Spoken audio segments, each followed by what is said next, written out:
अस्सलाम वालेकुम। आज हम class 11 chapter 5 work energy and power की एक नेक्स्ट डेरिवेशन को सॉल्व करने जा रहे हैं जिसका नाम है वर्क एनर्जी थ्योरम। ठीक है, इस डेरिवेशन के अंदर आपको जो है वो वर्क और एनर्जी का ताल्लुक बताना है। पहले मैं इसकी थोड़ी सी आपको डिस्क्रिप्शन बताऊंगी कि ये है क्या, उसके बाद मैं आपको इसको एक्सप्लेन और सॉल्व करवाऊँगी ताकि आपको समझने में आसानी हो। देखें, जब भी कोई बॉडी कोई भी चीज़ है, फॉर एग्जांपल एक बॉल है, वो एक पॉइंट से दूसरे पॉइंट पे मूव कर रही है। ठीक है, इससे हम कहते हैं वर्क डन। कोई भी बॉडी है, कोई गाड़ी है, एक तरफ से दूसरी तरफ गई, तो आपको वर्क डन जो है वो कितना हुआ कैसे पता चलता है? वो ऐसे पता चलता है, जब भी कोई बॉडी मूव करती है तो उसकी शुरू की काइनेटिक एनर्जी होती है, हमें पता है मूवमेंट की वजह से जब भी कोई बॉडी चलती है तो उसके अंदर एक एनर्जी स्टोर होती है जिसे हम कहते हैं काइनेटिक एनर्जी। तो इसमें यकीनन ये बॉल है या कार है, इसके अंदर शुरू में काइनेटिक एनर्जी होगी। ठीक है, और जब उसने जैसी अपनी स्पीड बढ़ाई, रफ्तार बढ़ाई, तो उसके अंदर एक काइनेटिक एनर्जी फाइनल डिस्टेंस में मौजूद होगी। तो टोटल वर्क डन कितना हुआ, एक बॉडी ने कितना काम किया, वो कैसे पता चलेगा? आप अपनी फाइनल काइनेटिक एनर्जी में से स्टार्टिंग काइनेटिक एनर्जी को माइनस कर दोगे। आपका वर्क डन इस तरह पता चलेगा कि आप काइनेटिक एनर्जी फाइनल में से माइनस कर दोगे काइनेटिक एनर्जी इनिशियल। ठीक है जी, काइनेटिक एनर्जी इनिशियल माइनस कर दोगे। और दूसरी तरह से आप इसको ऐसे भी लिख सकते हैं कि वर्क डन जो है वो बराबर होता है डेल्टा काइनेटिक एनर्जी।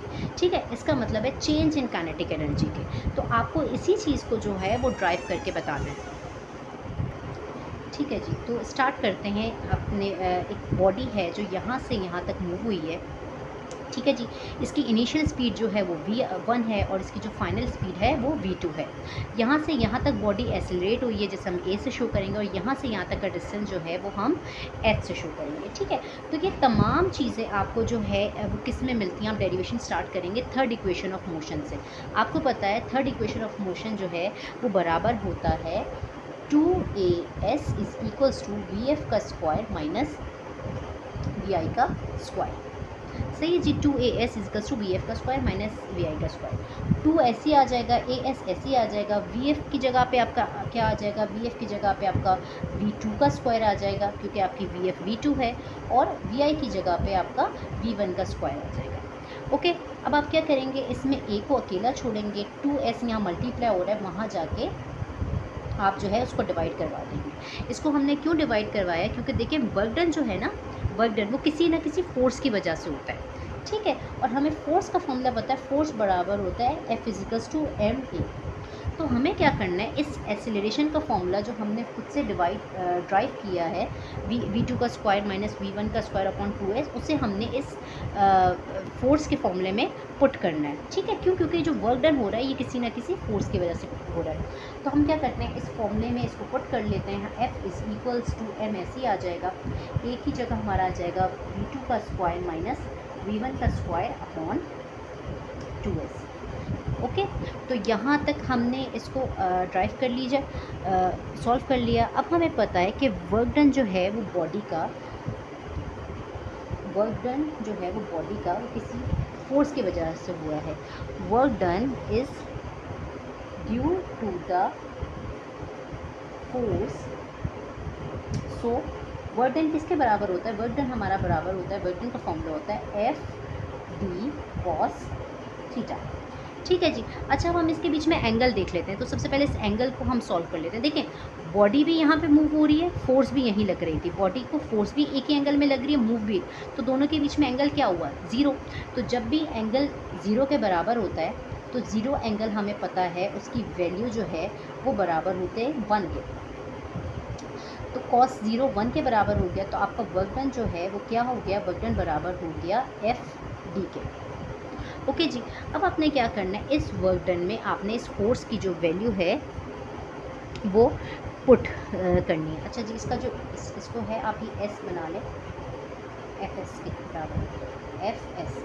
ठीक है जी, हमने वर्क डन की एफ फोर्स की वैल्यू पुट की। फोर्स बराबर है एम v2 का स्क्वायर माइनस v1 का स्क्वायर अपॉन 2s, और s जो है ये एज इट इज आ जाएगा।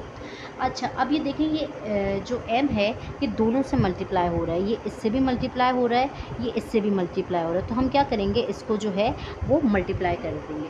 w इज़ इक्वल्स टू, ये हो जाएगा mv2 का स्क्वायर अपॉन, अच्छा एस से जो है ये एस कट जाएगा, पहले हम इसको कट कर लेते हैं, एस से एस जो है वो कट जाएगा, यहाँ बचेगा mv2 उसका स्क्वायर अपॉन 2, ये इसका भी है तो ये हो जाएगा mv1 का स्क्वायर अपॉन 2। ठीक है, इस 1/2 को हम अलग करके अगर लिख लेते हैं तो ये हो जाएगा 1/2 mv2 का स्क्वायर माइनस 1/2 mv1 का स्क्वायर। अच्छा जी, हमें पता है ये किसका फॉर्मूला होता है, काइनेटिक एनर्जी का फॉर्मूला होता है 1/2 mv स्क्वायर, लेकिन ये mv2 का स्क्वायर है तो 1/2 mv2 का स्क्वायर, तो एक काइनेटिक एनर्जी फाइनल बन गई माइनस, और ये mv1 का स्क्वायर है तो ये क्या होगा, काइनेटिक एनर्जी इनिशियल। तो वही फॉर्मूला आ गया, चेंज इन काइनेटिक एनर्जी मतलब वर्क डन जो है वो हमारा बराबर है चेंज इन काइनेटिक एनर्जी का। लास्ट स्टेप को मैं यहीं कर लेती हूँ, मेरी कोशिश होती है कि समझ जो है बच्चे को ठीक से आ जाए, इतना राइटिंग के ऊपर फोकस ना हो जितना कॉन्सेप्ट के ऊपर हो। तो वर्क डन किसके बराबर आ गया, वो आ गया delta kinetic energy, change in kinetic energy के। तो यही चीज़ हमें ड्राइव करके दिखानी थी कि जब भी वर्क एनर्जी, जब भी कोई वर्क डन होता है तो वो पता चलता है कि आपकी काइनेटिक एनर्जी में चेंज कितना आया। तो हमने वही ड्राइव कर दिया कि work done is equal to the change in kinetic energy. इसको आप स्क्रीनशॉट ले लीजिए। अगर आपको मेरी वीडियो पसंद आई हो तो इसको लाइक सब्सक्राइब कीजिएगा ताकि इसी तरह की आपको इन्फॉर्मेटिव वीडियोस मिलती रहे। थैंक यू, अल्लाह हाफ़िज़।